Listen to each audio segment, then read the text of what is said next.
you. Now let's just discuss your name, Loveline. What a beautiful name. How did your parents come up with it? Actually, it's my late grandfather who came up with the name. So Wow. I don't know what came up in his mind to give me that name. But yeah. You must have brought the family a lot of love in that case. I guess so. I guess so. So what's a mompreneur? What was besides the obvious? A mompreneur is an inspiring woman who operates her business successfully and also with the ability of taking care of herself, her family. Wow. So now you've come up with the business idea, Modern Mompreneur. What exactly happens at these events and what exactly is it? Modern Mompreneur is a platform where we create a platform where women come together from diverse backgrounds. We celebrate and inspire one another, hearing from different women about their real life stories, real story of success.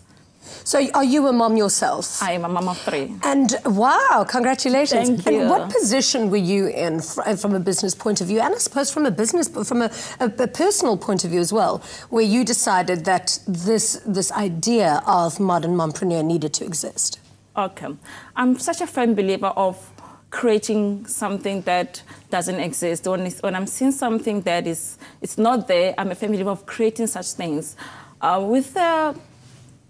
As a woman who's running different businesses, I saw a gap whereby attending all these empowering networking events for women that we've basically focused on networking of how to tell you how to raise your capitals and how to achieve greater success, and whereby some other areas in life whereby they've been neglected on how to take care of yourself as a woman first of all, putting yourself first, because you cannot serve from an empty vessel. Whereby those points I saw that were lacking in the industry. That's when I came up with the Mom Entrepreneur to create a platform whereby we share real life stories on what you're going through before business. Right. Yeah. Do you think that there are typically unique challenges that moms who are entrepreneurs face in the business environment, and what are those challenges? Yeah, as opposed to just women. As opposed to just entrepreneurs or women. Because do you know what this is then what's the need to distinguish and call it a mompreneur? Exactly. Right? No pressure. No, but I think there's a genuine fear when you're a professional woman, and I mean, maybe this fear doesn't exist, maybe it's just in my head. And was it maybe for you and for you, knowing that you're a woman in business, when you felt pregnant, were you scared that your business and your relevance, I suppose, in business was going to be affected through you being a mom? I wasn't scared when I felt pregnant, I just was sick. But no, I genuinely think that it's the business environment's ideas around what a mom is and what she's capable of or incapable of that is more limiting than what you are actually experiencing as a limitation. So then, you found that? Yeah, so then what kind of things are discussed at Modern Mompreneur that would interest women who are mothers and also entrepreneurs?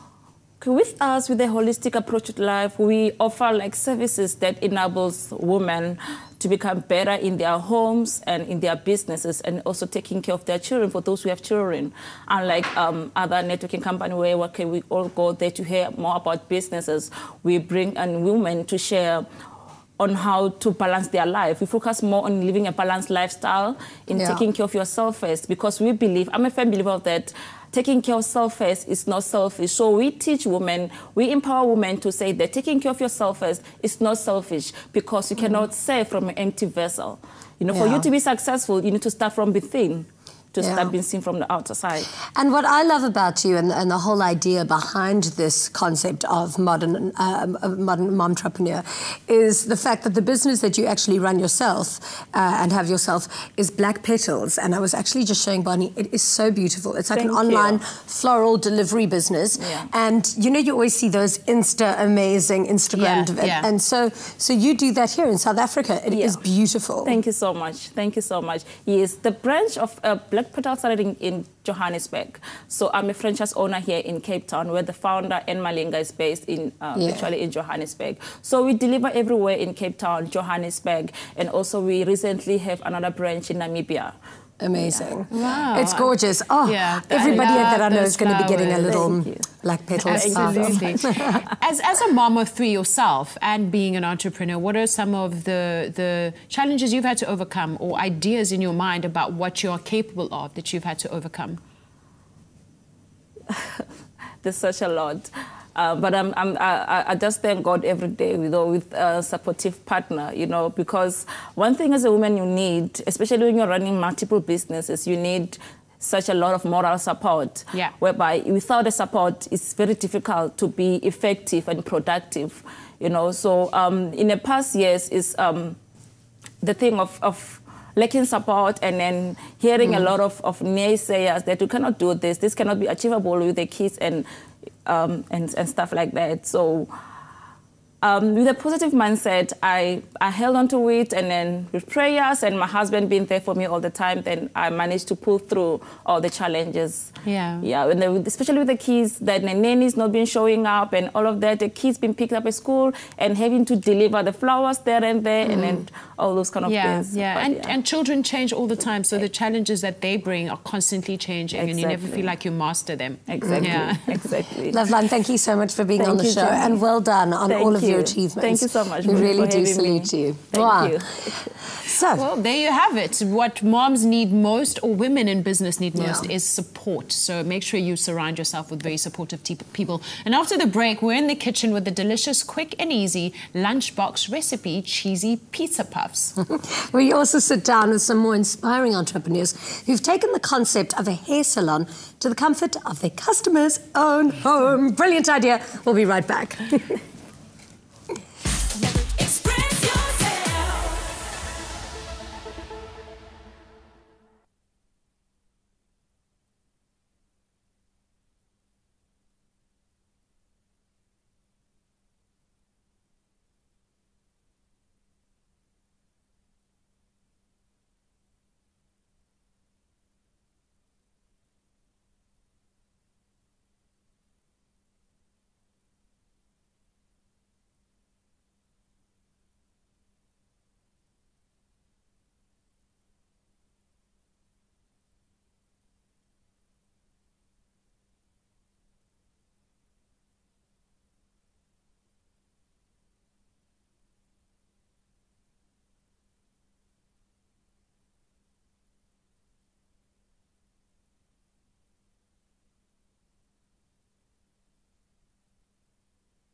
Welcome back to Afternoon Express. Now, pizza is an all-time family favourite. Personally, it's my all-time favourite, leaving everyone to fight over that last slice. Clem has put together a little treat that is a great change to your everyday pizza slice. That is all the cheesy goodness, but really quick to whip up, and the perfect snack for a lunchbox edition.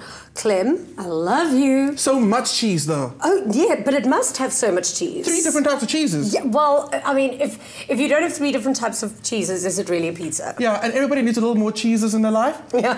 So I'm kind of bringing it through today. Yeah, I can never have enough cheeses in my life. Let's go. So pizza is an all-time favorite, but it actually takes a very long time to make if you're going to make it from scratch. Sure. That dough literally will take you a day and a half to make.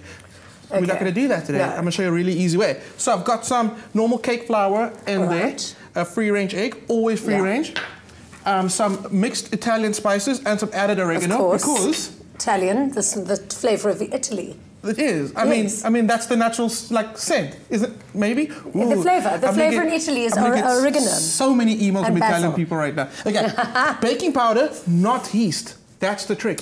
Whenever you use yeast in the dough, it takes time to rise. You got to knock it back again. But with baking powder, it's instant. As soon as it hits the heat, poof, and you get that like airiness that you want. Salt and pepper going in, because this is what we smell like all the time. Roasted garlic, okay? I told you, it's not because I'm Portuguese, it's because I eat your cooking. There we go. So that's in there. I'm going to ask you to start giving it a whisk. Sure. With some milk going in. This is going to be a batter. It's going to be quite runny. Okay. To that. I quite enjoy this. There you go. I'll be your little Italian secret in the kitchen today. There we go. Who needs a nonna? Yeah. I'm going to get so many emails. I really need my nonna. Oh, no. Okay. Okay. Mozzarella going in. Yeah. And this is a good one. This is what's going to give you that like kind of spongy, ooey gooiness. That's what mozzarella does. Oh, look at that. And we've I'm doing got such a good job of whisking. I should just No, that's it. That's it. Some cheddar going in. Yes. That's just that's gouda. Oh, wow. Look at this. I mean, you can already see that's the gouda cheesy that went chunkiness. Let's see. Oh, it's a Regina pizza, right? Mushroom? So Regina's mushroom and ham. Yes. There we go. Mushrooms in. Well, I didn't think there was mushroom to make this any better, but you just did. There you go. I love it. That's some ham that's gone in. So now what you're going to do now is you can actually spoon them into our muffin tins. What's really good is this batter can be made the night before. All right? Okay. The best thing also, after they bake, they can be frozen. You can keep it in the freezer for a month. That's crazy. That is a long time. I don't think these babies would last a month in my household, to be quite honest. Cool. So that's going to go to the oven. Am I doing this properly? Because did I tell you when I baked with my little godson, I messed it all up by overfilling it. And then when he went to go and check it, he's 6 years old, he went to go and check out the oven, and he looked at me with such disappointment in his face, and he said, "You really can't do this, can you, Shane? So sweet." Poor little thing. Okay, well, you are doing it really well. Am I doing this right? Yeah. I'm not overfilling. No, you're not. Okay, so good. if you wanted to make this a carb clever little pizza... Oh, that's the one I need. Take the baking powder and the flour out and add more eggs. So it's kind of like a Regina quiche. Oh, then you can have that for breakfast as well. Absolutely. Okay. So how are you doing? And then the cheese is considered a protein. Absolutely. Yeah. And if you're using a cheese like mozzarella and parmesan, they're quite high in protein. Okay. So if you're actually slumping in the middle of the day, have a piece of cheese. Oh, I can't believe you didn't do that. We've actually hidden all the cheese in the loft away from you. Because, that's fine. Okay, we're sharing this here. Okay, we're sharing with you. But this is an amazing recipe. Thank you so much. And of course, for you at home who really do want to have a little piece of this, all you need to do is SMS the keyword pizza to 33650, and all of the details will be sent directly to your phone. And literally, look how easy this is. We've just done it in like a couple of minutes on TV. So you could be having this literally in the next half an hour if you've got all these ingredients at home. Do it now. Do it now. Okay, now what do I do with this? Little blocks of sharp cheddar or extra mozzarella going in there. Yeah. They're going to go into the oven. I can swap with you. They're going to go to the oven for about half an hour, and they come out looking so amazing, right? But wow. You can't have a pizza without tomato sauce. No. So what we've done, made an amazing tomato sauce as a dipping sauce. I'm done. I think I'm done for the week. I'm out. Oh, well, you can stick a cheese in me. I'm done. That's fabulous. Thank you so much, Clem. This looks absolutely amazing. Can't wait to have a little taste of that. And remember to send your SMSs through. We'll be back in the kitchen a little while longer doing something amazing for breakfast. Ooh. My son's name is JD. He's now 4 years old. My child is diagnosed with rhabdomyosarcoma sarcoma. It's a cancer in his left leg. Choke helped us too much in this journey with accommodation, transport, to make our journey a lot easier. CHOC is one of South Africa's leading organizations who aid families stricken with pediatric cancer. Afternoon Express, together with My School, are committed to helping CHOC raise funds for a newly refurbished outpatient home. You can get involved by signing up for your free virtual My School, My Village, My Planet card today. Download the My School app, select CHOC as one of your beneficiaries, and you'll automatically be entered into a weekly loot.co.za competition. Together we can make every swipe count. Welcome back to Afternoon Express. We're live on SABC3. Now, getting your hair done can be incredibly time-consuming, and when you're juggling being a mom and working at the same time, it can be even tougher. Now, we're joined now by a group of entrepreneurs who saw this opportunity to take the hair salon to their clients. It actually overexcites me because I think this is the best idea in the world. It's called Good Hair, and it's a mobile salon that services clients in the comfort of their own home. Welcome, I mean, ladies. where have you been all my life, ladies? Where have you been all my lives? You know what's most exciting about what you've done? So I hate hair salons, not because they're like a bad space or anything, but there's always somebody in the middle of you getting your braids done or whatever getting done who just comes without asking you, without saying a word, and goes, ooh. Oh, that feels so nice. Don't stop. So nice. And it's painful. How much? How much? Oh, yeah. And you're like, delicious. oh my gosh, what is happening right now? So I'm so glad that it can happen in the comfort of our own homes. Who came up with the idea? How did it all get together? So, I mean, it's a wee bit selfish because we're no strangers to the African hair market, so going to a salon. So since you're 6, you've been to a salon. And normally the average experience is you walk in, there are 10 people in front of you. So you're like, I budgeted 4 hours to be here. They start doing your hair and you're like, yeah, okay, cool, we've got it going. And then someone walks in who wants to wash their hair, which takes a shorter amount of time. They leave you and tell you, just wait there, just wait there. It'll be really quick. 2 hours later, you're sitting there. Your friend's birthday is at 6 p.m., which you're probably going to miss. So it was from this place of having grown up going to African hair salons, but also thinking about the mother who has children at home, thinking about the professional woman who works and doesn't really have a lot of time, thinking about the woman who's on a project in Cape Town, but her stylist is in Johannesburg and she has no idea where salons are in Cape Town. So our solution was Good Hair, which is this platform that connects these independent stylists with clients, so with the client base. And the whole idea behind the name Good Hair was due to the politics of hair, so the politics of African women's hair. So we wanted to celebrate all forms of hair and call African women's hair Good Hair. Okay, now how did the three of you meet, and what are your, because there's 3 of you, so what are your different roles and obligations within the company, and how did you set it up with 3 of you? The interesting thing about how we met was that we met at our first job. So she was in sales, she was in finance, I was in supply chain in a big firm. And we just connected immediately, and I think there was this sense of sisterhood once we started talking. And we would go out for these dinners at some restaurant that we really liked, and we would talk about the politics of the world, including African politics, politics of hair, politics of beauty, who gets to set the standards of beauty in the world. And I think out of those conversations we realized actually we might be a bit misplaced in this place, and we started talking about other things that we could do. So she then left to do her master's abroad, she then left to pursue another venture, and then I moved again, leaving the company about 2 years later. But what was interesting was, even if the 3 of us found ourselves in different cities, we still really connected, like on Skype every week, talking, having these conversations. And actually that's how Good Hair was born. Good Hair was born through these continuous conversations and this continuous accountability that we hold each other to, where you can't just say you're not happy, what are you doing about it? You know, so this is something that we're really passionate about. I think Africa, before even Good Hair, so Good Hair is more than just about hair. It's about African women who were underserviced for so long, and we were almost we just sat and we took it and we took it and we took it, and time's up. But that's a global thing. Like if you look at the Victoria's Secret show this year, was the first year ever that the African models were allowed to, had their own hair as opposed to having wigs. Don't get me started on black women's hair. I think I get goosebumps. I hear all about start to go, where do I start? Yeah. Okay, so how does it work? So you connect your stylist to independently sign up with you on the app, and then you basically order a hairstyle online. Yeah, basically. So we have a website where you go. It's called www.goodhair. Just go there, co.za. So you go there, you make an appointment. You say, I want to do my hair on Wednesday at 3.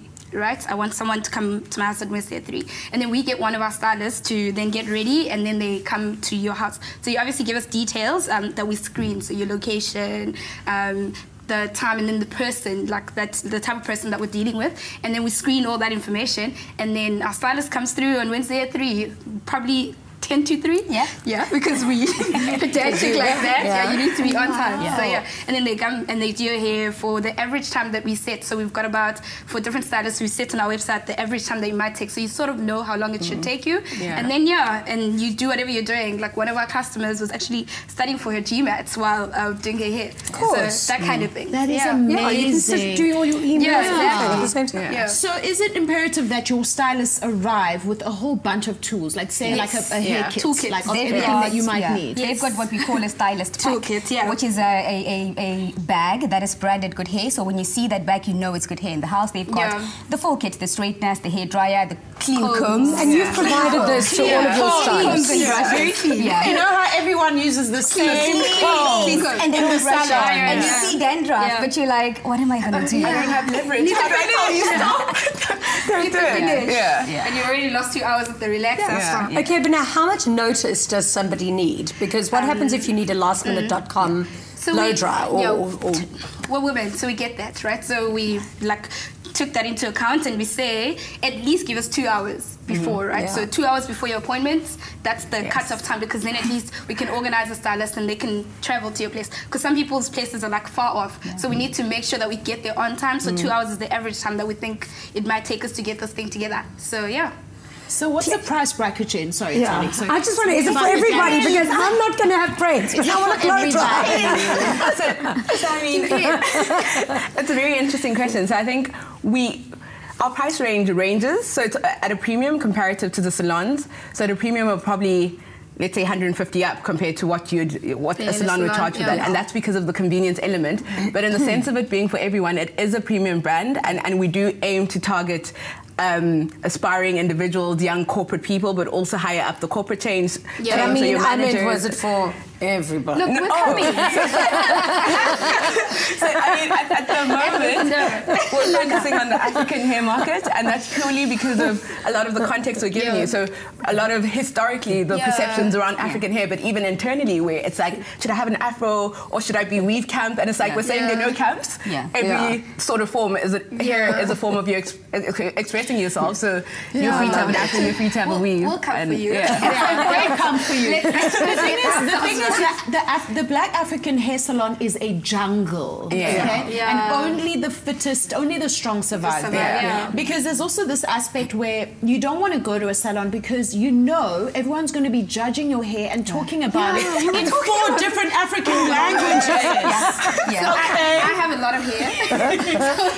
When I go and I'm like, I want to wash my afro and dry it, it's like, oh my gosh, it's an afro. And it's a lot. You pass it around to everyone. You literally get that thing where you're sitting there and you're like, is there something wrong with my hair? Like, I'm sorry. And you're like, I know y'all are talking about my hair. But even more interestingly is the issue of products around Afro hair care products, right? You go there, I know many people with Afro prefer to use their own oils and organic products in their hair and not the harsh sort of like, chemicals. So when you go there and you carry your own little plastic bag of products, they think you're a bit snobbish or a bit bougie. So who do you think you are? Like, this is what we use, take it or leave it. So I think having women in the comfort of their home do their hair from there, give them some sort of leverage to say, honestly, I want to work with my laptop. This is my house. I can work with my laptop. This is the product that I prefer using. It's empowering. But also, it just frees up time. It frees up time for women to do their GMAT and then also get their hair done. And even if it takes longer, you still can do stuff other than do your hair. It's fine. I think it is amazing. Are you ladies still doing your own separate jobs, or is this now your full-time business? So we're still doing our separate jobs. Okay, no, but it's growing. It's a new business. We are still doing our separate jobs, purely from, if I'm being honest, mostly the financial aspect of it, because we don't have a funder for our business at the moment. So to say, how do we sustain ourselves and not starve. Yeah. No, but that's being a good business person. While still trying to do it. And I think that was also another aspect that made it make sense for us to go together, because we can spread the work across the three of us, but at the same time still get everything that we want to be done properly. So yeah. You guys Ladies, are amazing. congratulations. I stand. Thank you. I'm going to be calling you. Please, for we're my coming hair. to Cape Town. Yeah, I'm done being judged. Yeah. So if you're like me and you never have time or care into making a big breakfast in the morning, then stay right where you are, because after the break, we'll show you how to prepare a nutritious morning meal the night before. Plus, we're also going to be having a look at Cool Kids Cabs, a service focused on a safe transport system to and from schools. It's brilliant. We'll be right back.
Clover fresh milk is way better.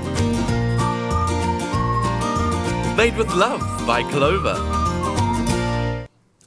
Welcome back to Afternoon Express. Now, the whole world is making a move towards being healthier. And one of my New Year's resolutions is to actually have breakfast every day, because often I'm so rushed that there's never any time for breakfast and I'm just skirting around place. And before you know it, it's almost lunchtime and you haven't eaten. So as we know, breakfast is the most important meal of the day. It gets the metabolism going and energy levels up. It also helps you feel fuller for longer and eat fewer calories throughout the day, allowing you to control your weight. And a healthy breakfast improves your concentration and productivity. So, Clem has got a savior for us.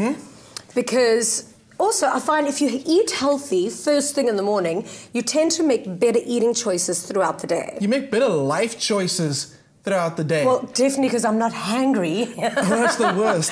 So everybody lives. Okay, so let's get you you've got a great idea. So we're using oats today. The oats are really great. Last year we spoke about steel-cut oats and rolled oats. Yeah. I'm loving steel-cut oats.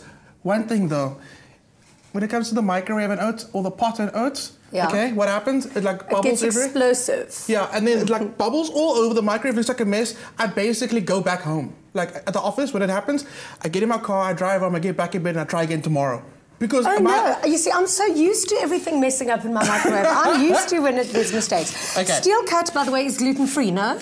No, you still need to look for specially marked packs that say gluten-free. Okay. Oats is naturally gluten-free, but because of the way it's processed, you know, yeah, it's not. So look for the special marked packs. So we're not cooking this one, hence I'm loving this recipe. It's uncooked. So if you can add that to our mixing bowl, that's our steel-cut oats. That's the oats. Then I've got some of that good fat. The whole thing. All of it, that's fine. Okay. We've got some toasted coconut.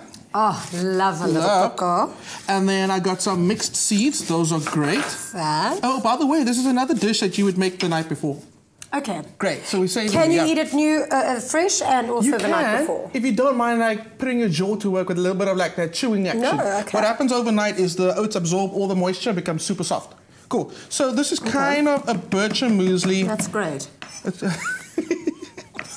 Kind of a bircher muesli recipe. You got our apples and a little bit of cinnamon with that one. And I got some milk for you. Will you add some of that milk? Of course. There you go. Cinnamon in. How much? Like as much as you would put to your morning cereal? Yeah, but you kind of want to cover it just a little bit. Remember the oats, they're going to be absorbing all the extra moisture. How's so that? a little bit more. Little goes a long way. Yeah. Cool. So there you go. What you're going to do now is give it a good mix. Like I said, the oats it's going to be absorbing all the spices from the cinnamon, that toasted coconut flavor, and all the milk, of course. So it's going to puff up and firm up. It kind of goes like an oat pudding, which is kind of a good thing.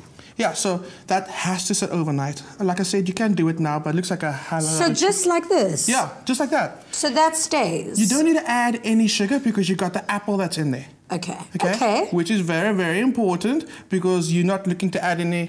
You can use honey. Honey's fine, but you're not adding any extra sugar to it. Use the natural sweetness that you find in the fruits and vegetables. So, into our glass, or the bowl, it doesn't matter, it's up to you. You got a question? You don't add yogurt to that? Not yet. That's what it stays? It stays like that in the fridge. That stays in the fridge overnight. Then in the morning you go to your kitchen, scoop up your bircher, put it in the thing. Oh, and that's where you add it. Right. So let's just pretend this has had like 8 hours, because you need 8 hours sleep, right? So you made it before you went to bed. 8 hours of soaking. Let's talk about this little topping that we're going to make. Really easy. I've got some plain yogurt, or you can use fat-free, whatever you like. If you're into that high-fat diet right now, go for it. Do whatever you like. Honey to sweeten it. And it's a great source of energy, okay? Instead of having normal sugar. Sure. Toasted coconut flakes. Oh, best invention ever. More cinnamon. Amazing. A lot of cinnamon. Yeah. But that's good for you. Cinnamon is actually tremendously anti-aging. It's fantastic for digestion. I mean, everything. What are some of the other benefits of cinnamon? It helps stabilize your sugar levels, which is really great, so you stay fuller for longer. Yeah. It is also a natural anti-inflammatory, which is really great. So it's awesome. It's great. Super healthy. And now you get organic, pure cinnamon. Ooh. And that's amazing. So we top that in. A little bit of extra apple on the top. And you're looking amazing. You're winning. Don't you think that looks fabulous? I think it's awesome. Ready for brekkie. Now, this may be my new favorite, really. Fast fix for breakfast. Now, don't forget that if you want this healthy recipe to start your day in the right way, simply SMS Clover to 33650. Clover fresh milk is way better. Made with love by Clover. Now, getting your child to school safely is one of the primary concerns of any mom. Tiffany Wissingheim is an entrepreneur, mother, and advocate for child safety, and she founded an innovative service called Cool Kids Cabs that focuses on getting kids to and from school safely. Now, after 8 successful years in Joburg, she now plans to expand the service to Cape Town. Welcome to Afternoon Express. Thanks so much for having me. So I have to tell you a little story. We get to work, and Bonnie and I in the makeup room, and she's on her phone, she's going, oh, my driver is busy with something else and is going to be late to go and fetch my child from school. And what a panic. And it always happens at the last minute, and it's always something that he could have told me like 3 hours ago, but it's suddenly like, I can't go, I can only go at 5. And I'm like, but it's 1:30 and he's waiting now. And then I have a complete meltdown. And it's both panic-inducing and guilt-ridden. As a mom, we just can't shed that guilt because the what-ifs, it's just too much. And it's an unfair burden that we place on ourselves, to be quite honest. What was your reason, I suppose, for, because you were at law school and then decided to pack up your degree and then change shift? Did your mother leave you behind at school? No shame. My poor mother. I'll be honest, I hated varsity, and it just wasn't really my scene, and I'd always wanted to have my own thing, and I didn't really want to be tied down to a job.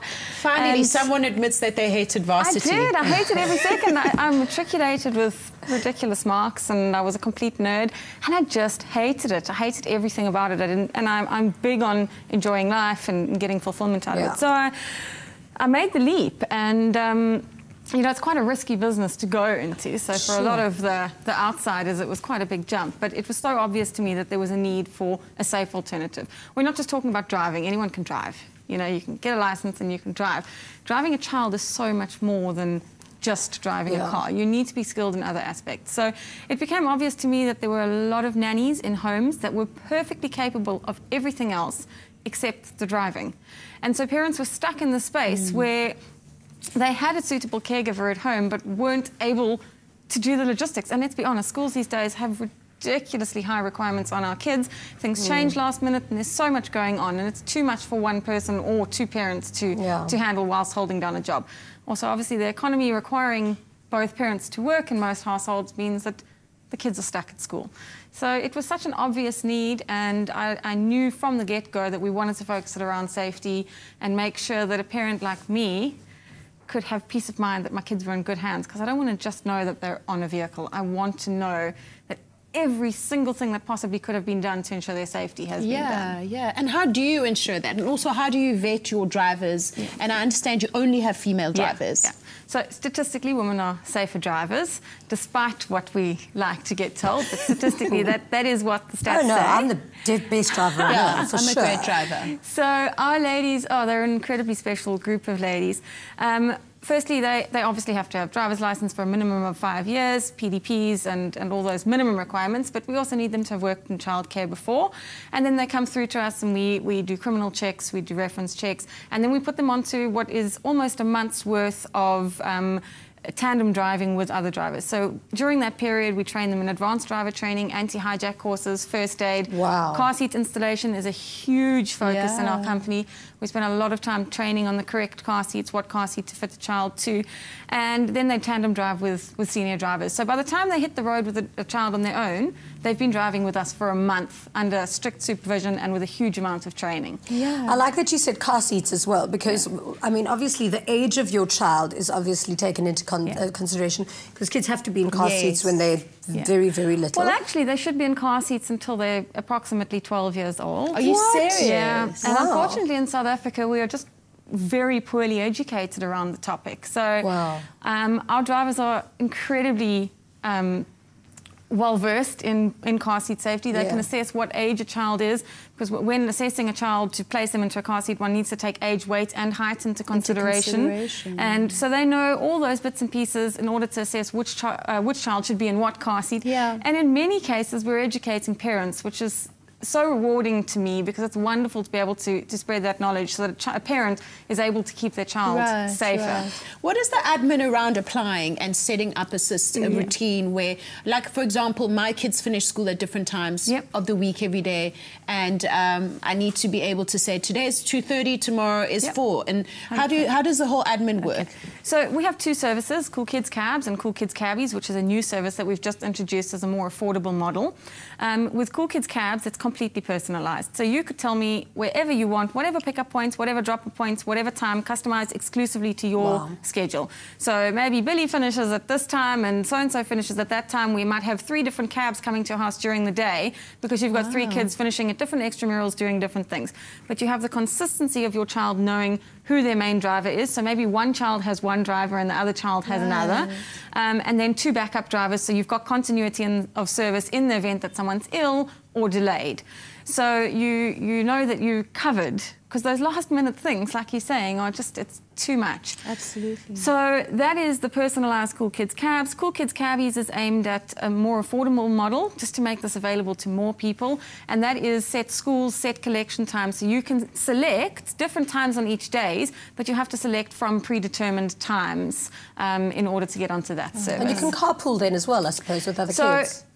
Our Cool Kids Cabs are a maximum of 4 children at any given time. We will not add more than 15 minutes to a normal trip, which means that we almost never have 4 children in the car. It's generally direct A to B. We believe the longer the child's on the road, the more risk they're exposed to. So we don't want to be dragging children along for extended risk to hijacking or accidents. The cabbies is a maximum of 6 children. Again, they'll be travelling in similar directions, so you're not having one child travel to one suburb and another. Yeah. Well, I mean, am I correct in saying that there's actually a high demand and an overwhelming need for transport for parents' children? You know, it's a terrifying, a truly terrifying state that we're in with what's available to parents, because a lot of parents are forced into a situation where they're putting their kids into an unreliable or unsafe transporter who's perhaps not permitted, or because they don't have another option. And we're just not fortunate to have many options in that sense. So that's why the cabbies have been introduced, to be able to extend that to a larger number of people. But yes, there is an overwhelming need, and we find parents are just stretched to the max. Yeah. Well, you are doing an outstanding job, and considering the immense responsibility that it is. But you were even awarded the 2017 Fair Lady Future Star. So congratulations on that. Thank you so much for being on the show with us today. Best of luck in your business. Now, we've got much more to come from our inspiring entrepreneurs, and after the break, we're back on the couch with all of our guests to get some insight into how they overcame the challenges that come with being a mom and starting your own business.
For you. Welcome back to Afternoon Express. You're live on SABC3 with us. Today's show is all about mompreneurs, and we featured some inspiring women who have managed to start successful businesses while raising children at home. Now, starting your own business can seem impossible at first, but these ladies are so amazing and such testament that with a great idea, a proper plan and hard work, it can be achieved by anyone. So I'm so inspired and so in awe of all of you at how brave you are to kind of take the path less travelled, because it is terrifying, especially if you guys don't have kids yet, do you? No, but you don't have children yet. Kids is terrifying. You are right, it's terrifying. But does it, as it is, having your own business is difficult on its own. Is it even more so with children? Because I suppose your risks are greater, because you actually have to deliver. You're not just letting yourself down at the end of the day, you're letting kids down. The stakes are definitely higher. Yeah. For sure. You've got an accountability to so many more mouths and people, and you have an accountability to show them what's possible as well. So in the beginning of the show, I asked, what is the difference? How do the challenges differ in business between women who have children and women who don't? Because I don't think it does for men. Absolutely. Well, I also mentioned earlier when we were chatting about it, is that I feel like it's not necessarily that a lot of the problems is what the woman is experiencing. It's what the environment in its stereotypical thinking is demanding of her. Like, women are expected to put out if they're meeting with a man for a meeting, or a man expects to lecture you while having a meeting with you because he knows better. What are some of the issues that are specific to women as entrepreneurs? Anyone? I think on Good Hair's side, the biggest issue is that central to our business model is women. Women's beauty, women's success, women's self-image and everything. So the biggest challenge for us was that we want to partner a lot with women because we're trying to empower each other. A good example is with a website developer, for instance. It was such a challenge for us to find a female website developer, to the point where we actually had to find a male website developer who somewhat didn't deliver what we had expected, and we actually had a female savior come now to save our business, to create for us a good website that we can work with and is actually on board. So I think that for us is a challenge, given that business is just very male dominated. Right. And did he not deliver because he was male? Or was he just a bad developer? It would be unfair to... he was just bad at his job. He was bad is strong. He was average. We needed great. That is a strong word. But I think another one for us was also the fact that women get paid less. We know this, right? So we need money for our business, and we're 3 young working professionals, and we don't have a savings account sitting with money that we could just venture out into. So now we have this duality where we have to be working and doing the business. And I'm doing my master's still. So I'm still studying, right? She's writing a book. She's also writing a book. But the point is, we've got these other things on the side that then require all your time. And you're like, if I had more money, I could just do this full time. But we don't have the money. So now we have to fund this thing out of our pockets. But the out of our pockets means that you have to have a day job to fund it with.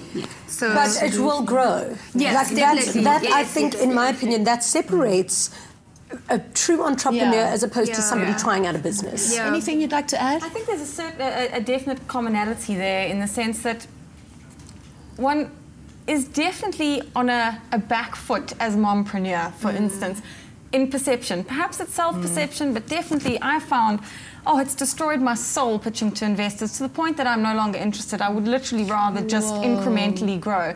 And more from the perceptions and the way that I feel I'm received as a mom who's kind of doing this as a sideline, and that's not what I'm doing. I offer a professional service.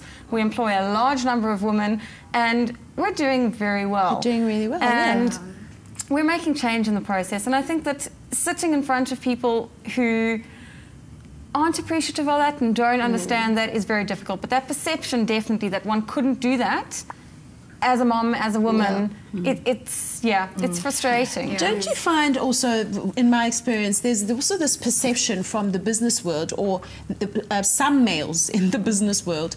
If they say, well, what's your business? And you say, well, hair or beauty or children, or they're like, it's those piddly things that women do. Oh, it's hair, nails. Oh, okay, go on then. Are you finding that as well?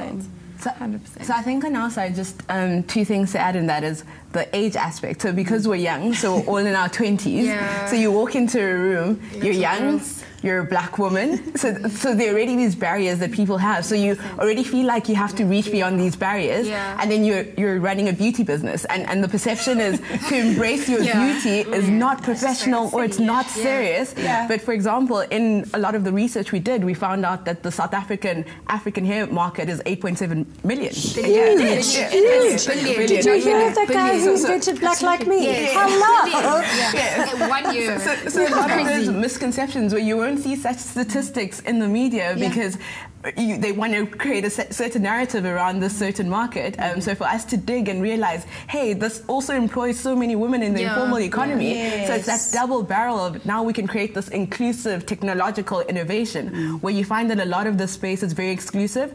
So one of our main drivers is also how do we create innovation and technology that's inclusive, and that's how we partner with these women to make a greater client base available. And I suppose as far as including everyone and everything, that's where modern... that's why we get there. Yeah, exactly. That's why you're there, to have a platform where you bring all of these women together. Yes, together, and then share the experiences and then the knowledge on how you can overcome all those challenges as women that you are facing every day in our corporate world and in our businesses, because we sometimes been taken for granted. So we bring together, we bring in women who have been there, who have experiences for so long, to come and share their stories on how they overcame such things, such challenges, to be where they are today.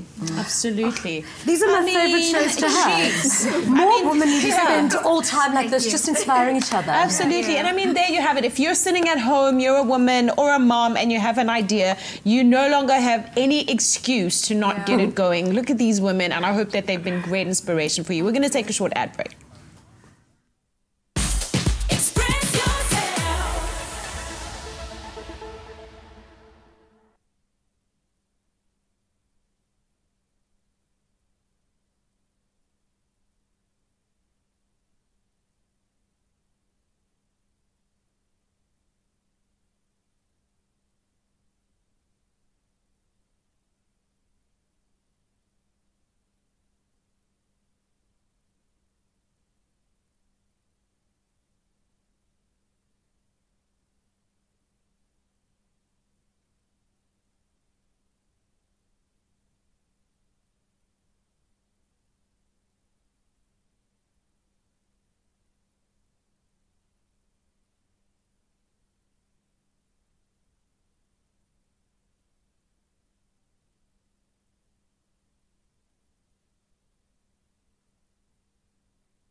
Welcome back to Afternoon Express, and of course today we are just inspiring women, ending girl hate, and discussing business with seriously some of the most inspiring entrepreneurs in South Africa. Welcome back again. And so we're actually almost out of time, but thank you for all being here. And thank you So I'm a technicalities person and I'm a practical person. When a woman is sitting at home with a great idea and they don't have the money and they're just starting out a business, what are some of the things that they can get done without the money being a problem yet? So much. Yeah, go for it.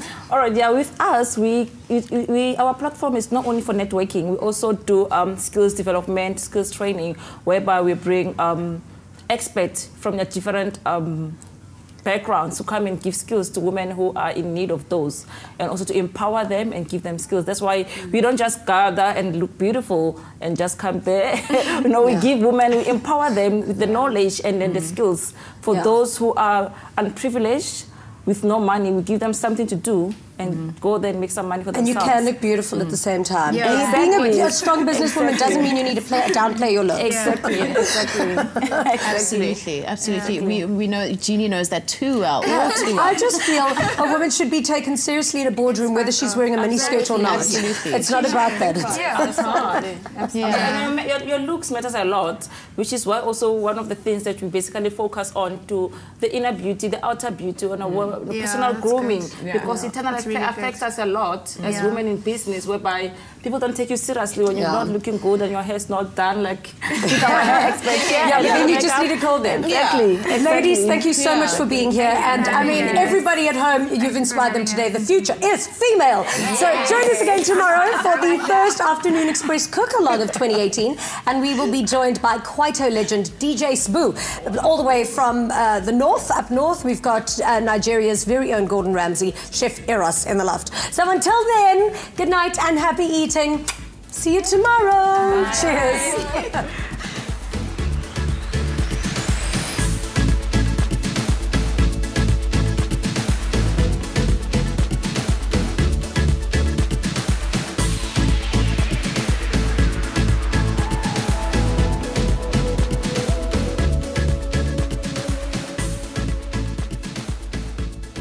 Afternoon Express, made with love by Clover.